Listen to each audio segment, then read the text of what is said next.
Sorry for my previous video, वो कुछ issue हो गया था, उस कारण से मेरी वीडियो बीच में पॉज हो चुकी थी। तो मैं अब इसी को कंटिन्यू कर रही हूँ। ओके, तो मैं आपको पढ़ा रही हूँ noun and phrase in opposition. Noun का मीनिंग मैंने आपको कंप्लीट बता दिया था। अब मैं आपको फ्रेज़ का मीनिंग बताने वाली हूँ। फ्रेज़ का मीनिंग क्या होता है? फ्रेज़ एक ग्रुप ऑफ वर्ड्स है विदाउट वर्ब, जिसमें कोई भी वर्ब नहीं होनी चाहिए। जैसे मैंने यहाँ पर लिखा है इन द क्लास, क्लास में, तो ये एक फ्रेज़ है। कैसे पहचानेंगे इसको? फ्रेज़ है कि मैम इसके पहले कोई प्रीपोजिशन लगी होगी, या फिर ये 2 या 3 ग्रुप ऑफ वर्ड्स होगा। ठीक है, तो अब जैसे अब मैं देखो बता रही हूँ अपोजिशन का मीनिंग। अपोजिशन का मीनिंग क्या होता है? अपोजिशन, साइड बाय साइड, कोई चीज़ है आप उसको बिल्कुल उसके पास में लगा दो, उसको क्या बोलेंगे? अपोजिशन। जैसे कि ये एक सेंटेंस है और ये एक सेंटेंस है, तो मैम इस सेंटेंस का थोड़ा सा पार्ट यहाँ लिखा हुआ है, लेकिन इस सेंटेंस में जो सब्जेक्ट आया है उसका थोड़ा सा पार्ट इस सेंटेंस में बताया गया है।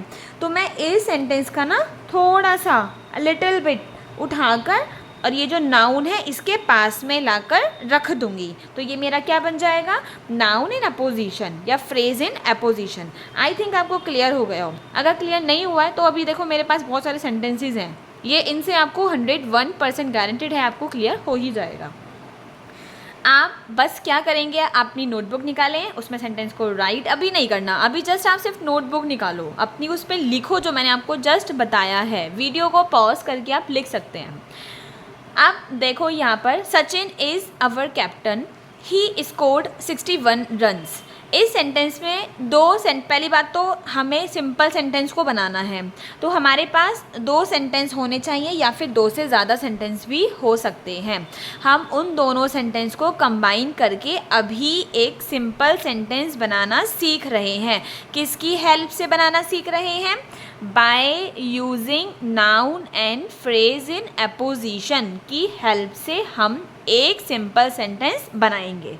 आई थिंक मेरी जो मैंने बोला है ना, इतना स्लो बोला है, आपको क्लियर हो गया हो। अब देखो इधर, सचिन एक सब्जेक्ट है, इज़ अवर कैप्टन, कि जो सचिन है वो हमारा कैप्टन है। ही स्कोर्ड 61 रन्स, और उसने क्या किया है? उसने 61 रन्स बनाए हैं। तो अब मैंने आपको बोला कि एक सेंटेंस में जो नाउन लिखा होगा, पहले आपको दोनों सेंटेंस में देखना है कि हमारा मैम फ्रेज दे रखा है क्या कहीं पर? तो जी हाँ, दे रखा है। अवर कैप्टन लगाया हुआ है कि ये एक कैप्टन है, हमारा कैप्टन है ये, अवर कैप्टन। एक साथ आया ना, अवर कैप्टन, कहीं और तो कुछ भी नहीं लिखा। तो मैं क्या कर दूंगी, मैं यहाँ पर सिर्फ पहले नाउन लिखूंगी सचिन, और उसके बाद मैं कॉमा का यूज़ करूँगी। फिर मैं क्या लिखूँगी? क्या है ये सचिन, इसके बारे में बताया गया। सचिन कौन है? तो सचिन क्या है? हमारा कैप्टन है, अवर कैप्टन। तो ये मेरा क्या हो जाएगा? अपोजिशन। अपोजिशन का मीनिंग क्या होता है? साइड बाय साइड, कि ये इसके बारे में क्या बताया गया, इन्फॉर्मेशन क्या दी गई है, तो ये हमारा कैप्टन है। तो सचिन अवर कैप्टन। अब हमें वर्ब की ज़रूरत है, क्योंकि सब्जेक्ट तो हमारे पास आ गया, अब हमें वर्ब चाहिए, तभी तो एक सेंटेंस क्रिएट होता है। विदाउट सब्जेक्ट और वर्ब आप एक सेंटेंस कैसे बना सकते हैं? तो भाई हमारे पास एक सब्जेक्ट आ गया, अब हमें एक फाइनाइट वर्ब की नीड है। तो हमारे पास जो दूसरा सेंटेंस लिखा हुआ है उसमें जो ये ही आया है, ये तो सचिन के लिए आया है। मैम ने तो पहले सचिन यूज़ कर दिया, तो दोबारा से सब्जेक्ट मैं क्यों उठाऊँ? तो इसलिए मैं दोबारा से सब्जेक्ट यहाँ पर यूज़ नहीं करूँगी। Sachin our captain. अब मैं क्या लगाऊंगी यहाँ पे, जो ये वर्ब लिखे ना, स्कोर्ड 61 रन्स, उसने क्या किया है? उसने स्कोर किया है 61 रन्स को, उसने स्कोर किया है। तो Sachin our captain scored 61 runs. I think आपको इतना बिल्कुल क्लियर हो गया हो, कोई डाउट नहीं बचा आपके पास, मुझे पता है कोई भी डाउट आपका नहीं रहा है। ठीक है, अब देखो मैं इसमें सेकेंड सेंटेंस जो लिखा है बहुत ध्यान से देखना। यहाँ लिखा हुआ है Surdas was a famous Hindi poet, he was blind. 2 sentence दे रखे हैं, अब हमें इन दोनों सेंटेंस को मिलाकर एक सेंटेंस बनाना है। तो हम कैसे बनाएंगे? सही है, सबसे पहले हम सब्जेक्ट उठाएंगे। तो सब्जेक्ट हमारे पास दे रखा है सूरदास। अब ये बताइए, इन दोनों सेंटेंस में कहीं पर अपोजिशन यूज़ हुआ है? फ्रेज इन अपोजिशन, फ्रेज आया है कहीं पर? फ्रेज क्या होता है? ग्रुप ऑफ वर्ड्स, ठीक है, जिसके पास विदाउट वर्ब, मतलब वर्ब नहीं होना चाहिए, सिर्फ ग्रुप ऑफ वर्ड्स होना चाहिए, वर्ब ना हो उसमें। तो ध्यान दीजिए आप, सूरदास लिखा हुआ है, मैम उसके आगे ए फेमस हिंदी पोइट बता रखा है, मैं कहना ये चाह रही हूँ कि जो सब्जेक्ट है ना उसके बारे में कोई एक्स्ट्रा इन्फॉर्मेशन दी हो आपको, उसको हम फ्रेज़ बोल देंगे, ठीक है। इतना ध्यान रखो आप बस, और ज़्यादा ध्यान रखने की ज़रूरत नहीं है। सूरदास है, ठीक है, सूरदास जी हैं। उसके बाद में क्या लिखा है, ए फेमस हिंदी पोइट हैं ये। हमें बताया गया कि जो सूरदास जी हैं ये हिंदी के पोइट थे, फेमस पोइट थे एकदम। तो मैं क्या लिखूँगी, सूरदास के पास में कॉमा लगा के ए फेमस हिंदी पोइट। अब सब्जेक्ट चाहिए, वर्ब, सब्जेक्ट तो हो गया, वर्ब चाहिए, क्या थे ये ब्लाइंड थे, तो वॉज ब्लाइंड। आई थिंक आपको क्लियर हो गया हो। नहीं क्लियर हुआ है तो वीडियो को थोड़ा बैक करके लेके जाओ और वहाँ पे देखो दोबारा से, आपको एकदम से क्लियर हो जाएगा। नेक्स्ट है Columbus was an Italian, he discovered America. देखो सुनो, सब सुनो, इधर ध्यान दो, फोकस फोकस प्लीज़ फोकस। देखो मैंने आपको 2 सेंटेंसेस करवाए हैं, एक सेंटेंस मैंने आपके लिए लिया है। अब आप मुझे बताओ, यहाँ पर कोलम्बस के बारे में बताया गया है, कोलम्बस इनके बारे में बताया गया है, क्या क्या है ये, कोलम्बस वॉज एन इटालियन, कि ये इटालियन थे। ही डिस्कवर्ड अमेरिका, उन्होंने अमेरिका का डिस्कवर किया था, अमेरिका की उन्होंने क्या की थी, खोज की थी। तो हम इसको कैसे लिख सकते हैं, कोलम्बस। ओके आगे बोलो, कोलम्बस के बारे में क्या बताया गया है कि मैम ये एक इटालियन है, तो मैं लिख सकती हूँ एन इटालियन। ठीक है जी, हमने इटालियन लिख दिया। अब मैम सब्जेक्ट तो हो गया, अब हमें वर्ब बता दीजिए आप, तो मैं कॉमा लगाऊंगी। अब दूसरे सेंटेंस में उठाओ वर्ब, डिस्कवर्ड अमेरिका, इन्होंने क्या किया था, इन्होंने अमेरिका की खोज की थी, डिस्कवर्ड अमेरिका। ठीक है, आई होप आपको ये बिल्कुल क्लियर हो गया हो, क्रिस्टल क्लियर एकदम से। तो कमेंट में एकदम लिख दो प्लीज़, कमेंट तो कर दिया करो एटलीस्ट आप लोग। अब है Indira Gandhi was a courageous lady, she was the daughter of Pandit Nehru. 2 sentence दे रखे हैं, एक सेंटेंस तो ये है और दूसरा सेंटेंस लिखा है she was the daughter of Pandit Nehru. तो जी इंदिरा गांधी हमारी मेन सब्जेक्ट हैं, यहाँ पर जो मेन नाउन है इंदिरा गांधी, उनके बारे में बताया गया है, वो क्या थी पहले ये बताओ। इस सेंटेंस को हम 2 तरीके से बना सकते हैं। आप कह सकते हो कि मैम इस वाले सेंटेंस में भी एक्स्ट्रा नॉलेज दे रखी है और इस वाले सेंटेंस में भी एक्स्ट्रा पार्ट दे रखा है, तो हम क्या दोनों पार्ट को लिख दें अलग अलग, या हम मतलब हम कंफ्यूज्ड हो रहे हैं थोड़ा सा कि मैम हम कौन सा सेंटेंस में अपोजिशन लगा दें, मतलब जो सब्जेक्ट है उसके पास में लिखते हैं। तो मैं किस लिए हूँ, आपकी ये जो डाउट्स हैं इनको क्लियर करने के लिए ही तो हूँ। तो हम यहाँ पर क्या लिखेंगे, इंदिरा गांधी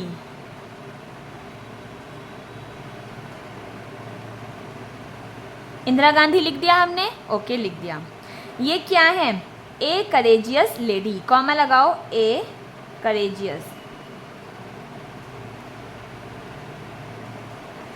लेडी है ये, ठीक है जी, करेजियस लेडी है। अब फिर कॉमा लगाओ, क्या थी ये, was the daughter of Pandit Nehru, was the, पूरा लिख देना, डॉटर ऑफ पंडित नेहरू। ठीक है, इस सेंटेंस को एक टाइप से और बना सकते हैं, कैसे बना सकते हैं, ये देखो इंदिरा गांधी में मैं ये लिख रही हूँ बस, इंदिरा और गांधी, इंदिरा गांधी कॉमा कौन थी, the daughter of Pandit Nehru, यहाँ से लिख दो the daughter, DAUGHTER, daughter of Pandit Nehru, क्या हो गया, नेहरू। ठीक है, अब ये कौन थी, वॉज ए करेजियस लेडी।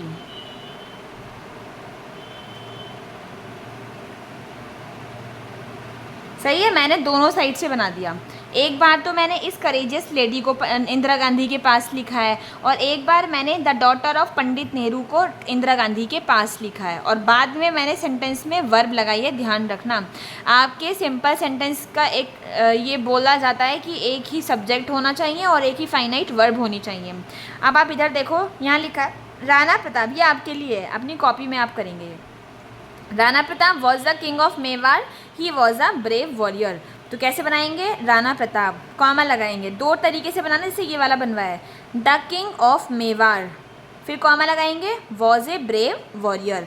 आप ऐसे भी बना सकते हो, राणा प्रताप कॉमा लगाएंगे, ए ब्रेव वॉरियर, फिर कॉमा लगाएंगे, was the king of Mewar. आप इन दोनों टाइप से मुझे कमेंट में अभी के अभी, जब भी आप इस वीडियो को वॉच कर रहे हैं, आज कर रहे हैं या फिर नेक्स्ट ईयर कर रहे हैं, नेक्स्ट मंथ कर रहे हैं, आफ्टर 2 ईयर्स कर रहे हैं, जब भी आप वॉच कर रहे हो इस वीडियो को, आपको उसके कमेंट सेक्शन में इसको कमेंट करके लिख कर मेरे को आंसर अभी सेंड करना है, ठीक है। नेक्स्ट क्वेश्चन देखो इधर, this is my favourite book, कि ये मेरी फेवरेट बुक है। इट इज़ द रामायण, और ये क्या है, ये रामायण है। तो दिस किसके लिए प्रेजेंट हुआ है यहाँ पे, दिस किसके लिए आया है, रामायण। इसको भी आप 2 टाइप से लिख सकते हैं, ठीक है। फिर कॉमा लगाएंगे, क्या है ये, इज़ माई फेवरेट बुक, कि ये जो है ये मेरी फेवरेट बुक है। या फिर this is my favourite book, comma लगा के लिख सकते हैं रामायण।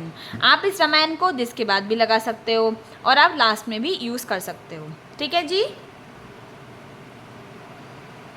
ऐसे भी लिख सकते हो, it is the Ramayana my favourite book, ऐसे भी बना सकते हो। नेक्स्ट है, Akbar was the son of Humayun, he defeated Hemu in the battle of Panipat. ये भी मैं आपको होमवर्क में देना चाहती हूँ, बता भी देती हूँ थोड़ा सा। अकबर के बारे में बताया गया है, कौन है जी अकबर, जल्दी बताइए। अकबर मैम, ये जो अकबर है ना, ये द सन ऑफ हुमायूं है, तो आप लिखेंगे द सन ऑफ हुमायूं, फिर कॉमा लगाएंगे। इन्होंने क्या किया था, डिफीट कर दिया था इन्होंने। ये बहुत इंपॉर्टेंट क्वेश्चन है, आपके एग्जाम में आ सकता है, फर्स्ट ईयर हो चाहे 12th हो, ध्यान रखना, ये क्वेश्चंस बहुत बनते हैं एग्जाम में। Noun and phrase in opposition से क्वेश्चन पक्का रखा होता है। Make a simple sentence by using noun और अपोजिशन। आपको मैम बताएंगी नहीं कि बेटा आपको ऐसे बनाना है, आपको सेंटेंस को पहचानना पड़ेगा, ठीक है। Akbar the son of Humayun defeated Hemu, पूरा लिख देंगे अब आगे, defeated Hemu in the battle of, defeated का मीनिंग होता है हराना, बैटल ऑफ पानीपत के युद्ध में क्या कर दिया था, हरा दिया था हेमू को, ठीक है। अब है, Fatehpur Sikri was once the capital of the Mughal empire Akbar, it is now a small town. ये मैं आपको होमवर्क में देना चाहती हूँ, ये मुझे आप होमवर्क में करके दिखाएंगे, बहुत ईजी है, आप कुछ नहीं है। फतेहपुर सीकरी है, क्या था ये भाई, the capital of the Mughal empire Akbar, ये थी अकबर की मुगल एम्पायर थी। और ये अब क्या है, is now A small town, अब क्या है, ये स्मॉल टाउन है, आप ऐसे बना देंगे, ठीक है। नेक्स्ट देखो, gold is very costly metal, it is found in Mysore, कि जो गोल्ड है ये मैसूर में पाया जाता है और ये बहुत ही कॉस्टली मेटल है। तो गोल्ड क्या चीज़ है, अब देखो ये भी आप होमवर्क में कर सकते हो। गोल्ड के बारे में बताया गया है कि ma'am a very costly metal है, ए वेरी कॉस्टली मेटल। आगे सेकंड में वर्ब से लिखो, फाउंड इन मैसूर, जो कि मैसूर में फाउंड है, मतलब पाया जाता है। नेक्स्ट है, Kabir was a weaver, he was a great reformer. तो कबीर जी क्या है भैया, कबीर कॉमा कौन है, ए वीवर कॉमा क्या थे ये, वॉज अ ग्रेट रिफॉर्मर। आप इसको ऐसे भी लिख सकते हो, ऐसे भी लिख सकते हो, Kabir comma a great reformer comma was a weaver, ऐसे भी बना सकते हो। नेक्स्ट है, Tagore's most famous work is the Gitanjali, it is a collection of short poems. आप कैसे लिखेंगे, Tagore most famous work, most famous work, चलो मैं बना देती हूँ उसको, क्या है टैगोर का, Tagore's most famous work, comma लगाएंगे, क्या है फेमस वर्क, गीतांजलि है। हिंदी में भी याद कर लेना, इसको पूछ लेते हैं। तो ये जो गीतांजलि है, अब ये क्या है, इसके बारे में बताया गया है, is a collection, is a collection of, ये इंपॉर्टेंट क्वेश्चंस हैं, कलेक्शन ऑफ शॉर्ट पोम्स, कि ये शॉर्ट पोम्स का कलेक्शन है। आई थिंक आपको क्लियर हो गया है। नेक्स्ट है, Columbus discovered America, he was an Italian, और ये क्या थे, इटालियन थे। तो जी लिखेंगे आप कोलंबस कॉमा कौन है ये, इनके बारे में बताया गया है, एन इटालियन है, कॉमा क्या किया था इन्होंने डिस्कवर किया था, खोज की थी इन्होंने, किसकी खोज की थी भैया, भाई बताओ किसकी खोज की थी, अमेरिका की। आई थिंक आपको बहुत अच्छे से क्लियर हो गया है। देखो ये सब मैंने पढ़ा दिया। मैं अपनी प्रीवियस वीडियो में, जो इस वीडियो को थोड़ा सा मेरा मिस हैपनिंग हो चुकी है एक, तो मैं आपको बता रही थी वहाँ पर कि सबसे पहले ग्रामर में हम किसकी नॉलेज लेते हैं, लेटर को पढ़ते हैं, है ना, लेटर को। फिर उसके बाद हम क्या पढ़ते हैं मैम, लेटर से हम वर्ड्स को पढ़ते हैं। फिर वर्ड के बाद क्या पढ़ते हैं हम, वर्ड के बाद हम फ्रेज़ पढ़ते हैं, ठीक है। फिर मैम फ्रेज़ के बाद क्या पढ़ते हैं, फ्रेज़ के बाद हम एक क्लॉज पढ़ते हैं। फिर उसके बाद क्या पढ़ते हैं, क्लॉज के बाद मैम हम एक सेंटेंस पढ़ते हैं। फिर बेटा सेंटेंस के बाद क्या पढ़ते हो, ये ट्रेन चलती रहती है, ट्रेन है ये, ट्रेन के बीच में ये डब्बे हैं छोटे छोटे से। लेटर हो गया पहले, फिर वर्ड हो गया, फिर फ्रेज़ हो गया, फिर क्लॉज हो गई, फिर सेंटेंस हो गया, फिर एक क्या बनता है, पैराग्राफ बनता है। पैराग्राफ के बाद एक पूरा फिर कंटेंट बन जाता है, टेक्स्ट बन जाता है। समझ गए बात को पूरी आप? तो आपका ये क्लियर होना चाहिए। अब आपको मैंने देखो फ्रेज़ बता दिया, फ्रेज़ क्या होता है। तो फ्रेज़ क्या है, एक या दो वर्ड से जो मिलकर बने हैं, है ना, group of word is called phrase. Without verb नहीं होनी चाहिए, क्योंकि हम नाउन की बातें कर रहे हैं, वर्ब नहीं आ जाए यहाँ पे। अभी इसका सिमिलर एक टॉपिक और है, वो है एडजेक्टिव और एडवर्बियल और एडवर्ब फ्रेज़, है ना। एडवर्बियल फ्रेज़, एडजेक्टिव और एडजेक्टिव और आपका एडवर्ब से हम कैसे इनको बना सकते हैं, तो मैं वो कल अब नेक्स्ट वीडियो में आपका उसमें शेयर करूँगी सब कुछ, ठीक है। सो देखो ये आपकी ड्यूटी है कि आप जो इस वीडियो को देख रहे हो, मैं जो आपको पढ़ा रही हूँ, आपको कहीं जाने की ज़रूरत नहीं है, आप सिंपल इससे पढ़ सकते हो, अपना आपका पूरी ग्रामर की नॉलेज आप यहाँ से ग्रैब कर सकते हो। आपको जस्ट इन वीडियो को शेयर करना है अपने फ्रेंड्स के साथ में, और अगर आपको अच्छी लगती है तो आप इसको लाइक कीजिए, कमेंट करके मेरे को इनका आंसर लिख कर सेंड कीजिए। आप इतना वर्क तो कर सकते हो ना, अगर कोई आपके लिए इतना कुछ कर रहा है तो आप उसके लिए थोड़ा सा भी नहीं कर सकते? आपकी और आपकी मर्ज़ी है, ठीक है, आप कैसे करना चाहते हैं, आप बस अपने आप पढ़ लीजिए, वो भी मेरे लिए बहुत कुछ है, ठीक। चलो bye, take care, have a nice day.